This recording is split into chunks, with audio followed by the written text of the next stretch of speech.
Halo Sobat Spoiler, bagaimana kabarnya? Tentunya Millers doakan baik-baik saja. Jumpa lagi di channel Sektor Spoiler. Pada video kali ini, Millers akan bahas kelanjutan cerita dari Donghua series Swallowed Star episode 170. Sedikit disclaimer, alur cerita dari Donghua ini terdapat perbedaan cerita dan penyesuaian dari novel ke video Donghua aslinya. Untuk itu, jika ada perbedaan alur cerita, tokoh ataupun latar tempatnya, harap dimaklumi. Tanpa berlama-lama lagi, langsung saja kita gas ke ceritanya. Di episode sebelumnya, di tengah reruntuhan halaman, Luo Feng berdiri berhadapan dengan Yanzu dan pasukan abadi tingkat tinggi yang mengintimidasinya. Dengan kekuatan yang jauh lebih lemah, Luo Feng tahu bahwa nasibnya bisa berakhir kapan saja. Namun, ia tetap berdiri tegak, menyadari bahwa tindakan Yanzu diawasi oleh siaran langsung ke jaringan alam semesta virtual. Meski begitu, perlindungan itu tidak sepenuhnya menjamin keselamatannya. Dalam tekanan luar biasa itu, tekad Luo Feng untuk menjadi lebih kuat pun semakin menguat. Ia ingin suatu hari berdiri di puncak, setara dengan para kaisar. Ketika Yanzu memaksanya memilih antara dua jalan sulit, Luo Feng mencoba mengulur waktu dengan menyebut keterlibatan seorang kesatria abadi yang tertarik membeli galaksi Bima Sakti. Pernyataan itu membuat suasana menjadi tegang, karena nama kesatria abadi bukanlah sesuatu yang bisa dianggap enteng. Namun, Yanzu tetap bersikeras untuk merebut hak atas bumi. Percaya diri bahwa pengaruh ayahnya yang besar bisa menutupi semua tindakan yang ia ambil sekarang, sebelum pihak lain ikut campur. Luo Feng yang tetap tenang di luar, diam-diam telah mengirim sinyal ke Kesatria 9 Pedang, berharap bala bantuan datang secepatnya. Sementara itu, Yanzu mengancam lewat telepati, mengungkapkan rencana pembunuhan tanpa jejak. Ketegangan mencapai puncaknya saat tiba-tiba sebuah kekuatan luar biasa menyelimuti planet. Sosok misterius bertanduk merah dan bersisik perak muncul, Kaisar Haus Darah, makhluk menakutkan yang reputasinya mengguncang seluruh alam semesta. Seketika, suasana yang tadinya dikuasai Yanzu berubah drastis. Kaisar Haus Darah bukan sekedar penyelamat, ia adalah simbol kekuatan mutlak dari klan Nakameng. Dan kedatangannya bukan kebetulan, ia datang berkat sinyal rahasia dari Dilan, pelindung Luo Feng. Dengan aura yang mengintimidasi, ia menjamin perlindungan terhadap Luo Feng dan mengatur langkah-langkah pertahanan strategis selanjutnya. Meski 5 kaisar lain berdiri di sisi Yanzu, keberadaan Kaisar Haus Darah membuat mereka ragu untuk bertindak. Di tengah ketegangan yang nyaris meledak, Luo Feng menyaksikan langsung bagaimana kekuatan sejati bisa mengubah takdir dalam sekejap. Di episode selanjutnya, Yanzu dengan ekspresi penuh kebencian memperingatkan bahwa ia memiliki kartu truf yang cukup kuat untuk melukai Kaisar Haus Darah. Sebuah senjata rahasia, warisan dari ayahnya yang kuat, Kesatria Si Huo, yang bisa meningkatkan kekuatan Yanzu dalam waktu singkat. Meski begitu, Kaisar Haus Darah tetap tenang. Ia tahu bahwa keberanian dan kekuatan sejati lebih dari sekedar harta karun. Melihat situasi tak berpihak padanya, Kaisar Haus Darah segera bertindak. Dengan gerakan cepat, ia mengaktifkan sebuah kapal berbentuk cakram emas besar yang segera mengulurkan tangan raksasa untuk meraih Luo Feng dan Dilan. Namun, para kaisar musuh telah bersiap. Mereka mengunci ruang di sekitar, mencegah teleportasi apapun. Dalam sekejap, pertempuran pecah. Keenam kaisar dibantu oleh 12 prajurit tingkat resmi meluncurkan serangan bersamaan ke arah Kaisar Haus Darah, berusaha merebut Luo Feng. Namun, kekuatan dan ketangkasan Kaisar Haus Darah terlalu luar biasa. Dengan tangan emas besar dari kapal cakramnya, ia melindungi Luo Feng dan Dilan, lalu segera meluncur ke angkasa, berusaha menerobos pengepungan. Pertarungan pun meluas keluar angkasa, dengan 6 kaisar mengejar tanpa henti. Sementara itu, di alam semesta virtual, di Villa Luo Feng di Gunung Yuxiang, Luo Feng menghubungi Kesatria Pedang 9. Begitu menerima laporan tersebut, sang kesatria segera mengambil tindakan. Di Pulau Guntur, tempat markas Kesatria Pedang 9, kelompok besar makhluk abadi berkumpul. 50 kaisar tingkat kematian dan hampir 1000 prajurit tingkat resmi. Ini adalah pasukan elit, kekuatan penuh dari 9 kesatria pedang. Dikumpulkan demi melindungi satu orang, yaitu Luo Feng. Perintah tegas dikeluarkan, mereka harus segera bergerak menuju titik teleportasi ke-9. Bergabung dengan Kaisar Dinding Besi, lalu meluncur ke bumi untuk melindungi Luo Feng dengan nyawa mereka sendiri. Segenap pasukan segera bergerak, menembus ruang dan waktu melalui negara dewa mereka, meninggalkan jaringan alam semesta virtual, mengarah ke satu tujuan, yaitu bumi. Di tengah kekacauan itu, nasib Luo Feng kini bergantung pada kekuatan para pelindungnya dan keteguhan hatinya sendiri. Di kedalaman tata surya, sekitar 100 juta kilometer dari bumi, sebuah pertempuran sengit tengah berkecamuk. Sebuah kapal berbentuk cakram emas besar melayang di ruang angkasa, dikelilingi oleh 12 sosok abadi tingkat resmi. Mereka mengepung kapal tersebut, melancarkan serangan jiwa bertubi-tubi, membidik Luo Feng dan Dylan yang bersembunyi di dalamnya. Di bawah perintah Yanzu, para abadi itu mengerahkan serangan jiwa secara langsung, mengabaikan semua pertimbangan lain. Target mereka hanya satu, Luo Feng. Mereka tidak boleh membiarkannya melarikan diri ke dunia dimensi Dylan, karena bila itu terjadi, pertempuran ini akan sia-sia. Meskipun tidak semua mahir dalam teknik jiwa, 12 abadi itu tetap melancarkan serangan, menggunakan energi abadi mereka sebagai senjata. Di dalam kapal, suasana pun menegang.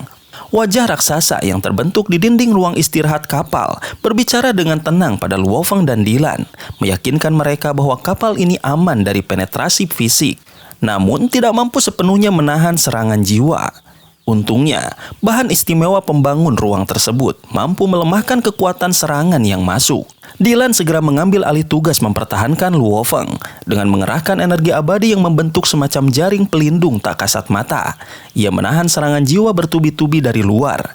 Meskipun serangan itu terus berdentum, Dylan tetap bertahan meski wajahnya menunjukkan tekanan berat.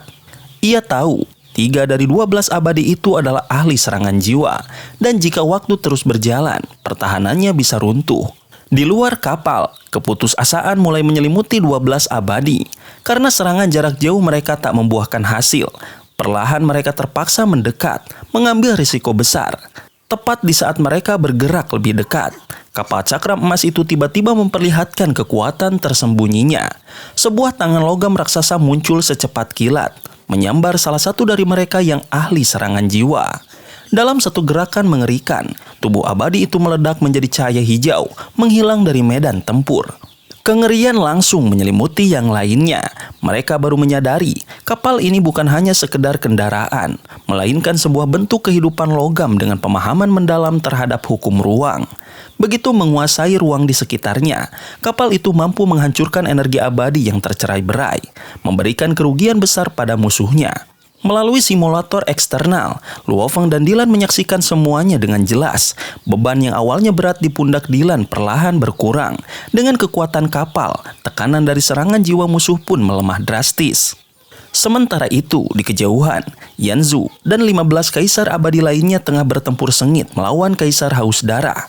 Pertempuran mereka begitu dahsyat hingga ruang angkasa di sekitarnya robek berulang kali. Namun, kekuatan mereka tetap tak tergoyahkan.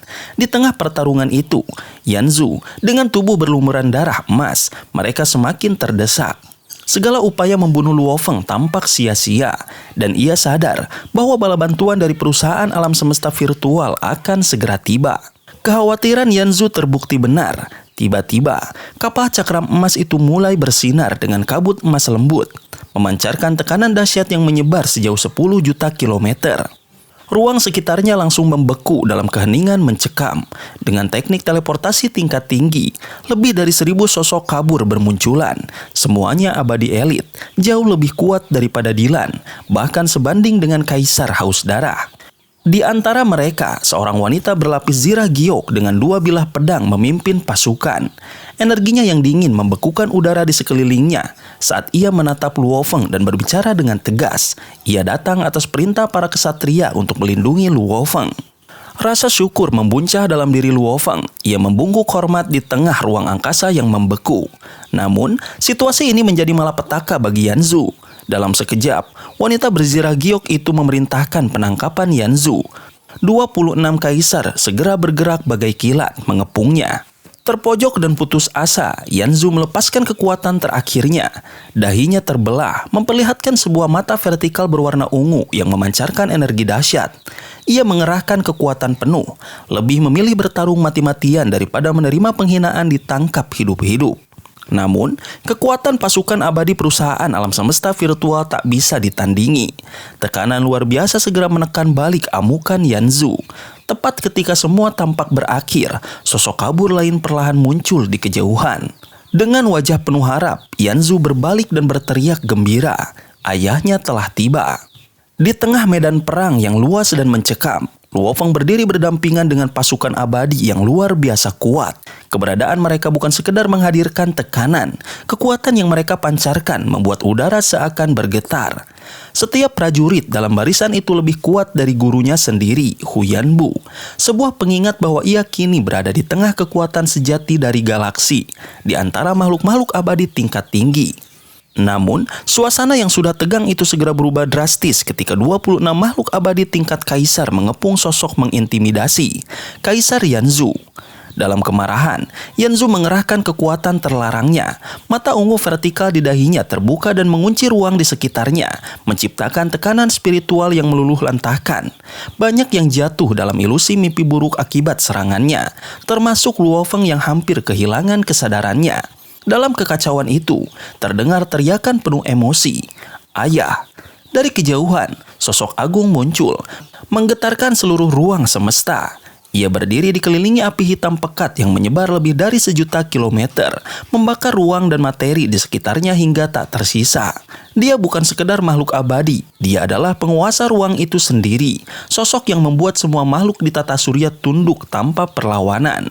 Dia adalah kesatria Si Huo, salah satu dari sedikit yang dapat membunuh makhluk abadi biasa hanya dengan kehendaknya. Api hitam yang membara di sekeliling Si Huo mengingatkan Luo Feng akan 9 planet hitam yang dulu pernah diperlihatkan kepadanya. Namun berbeda dengan pemimpin istana Tianxi yang menahan kekuatannya, kesatria Si Huo membebaskan tekanannya sepenuhnya. Keberadaannya sendiri adalah pengingat bahwa kekuasaan sejati tidak butuh kata-kata untuk memerintah. Seluruh pasukan abadi dipimpin oleh wanita lapis baja giok yang disebut Jade, membungkuk hormat. Begitu pula Luo Feng dan para makhluk abadi lainnya. Namun hanya Yanzu yang bersuara, mengeluh dan menuduh bahwa dirinya hendak ditangkap secara tidak adil. Dengan satu dengusan dari Si Huo, seluruh kesadaran mereka bergetar. Ia menegur putranya dengan nada marah, mengingatkannya bahwa jika dia berlatih dengan benar, ia tak akan takut dengan kematian tingkat kaisar manapun. Jade pun menjelaskan bahwa tindakannya menangkap Yanzu adalah berdasarkan perintah dari para kesatria untuk melindungi Luo Feng, seorang anggota inti dari perusahaan alam semesta virtual. Si Huo tidak terkesan. Dalam satu raungan, dia menyatakan bahwa hukuman bagi putranya hanya boleh dijatuhkan olehnya, bukan oleh kesatria lainnya. Raungan itu mengguncang semua prajurit abadi, membuat mereka meringis kesakitan, semua kecuali Luo Feng. Yang heran mengapa dia tidak terpengaruh. Kemungkinan besar dia terlalu lemah untuk menjadi target dari tekanan itu, dan mungkin itu juga alasan dia masih hidup. Si Huo kemudian menatap Luo Feng secara langsung. Tatapannya tidak mengintimidasi, melainkan penuh kehangatan. Dia meminta maaf atas tindakan putranya dan berkata bahwa ia hanya ingin membeli hak atas bumi, bukan membuat kekacauan. Namun Luo Feng menolak dengan tegas. Bumi adalah rumahnya, tanah kelahiran umat manusia, dan ia tidak akan pernah menjualnya, apapun tawarannya. Menanggapi penolakan itu, kesatria Si Huo mengangguk mengerti. Ia menerima keputusan Luo Feng tanpa paksaan, sebuah sikap yang mengejutkan semua yang hadir.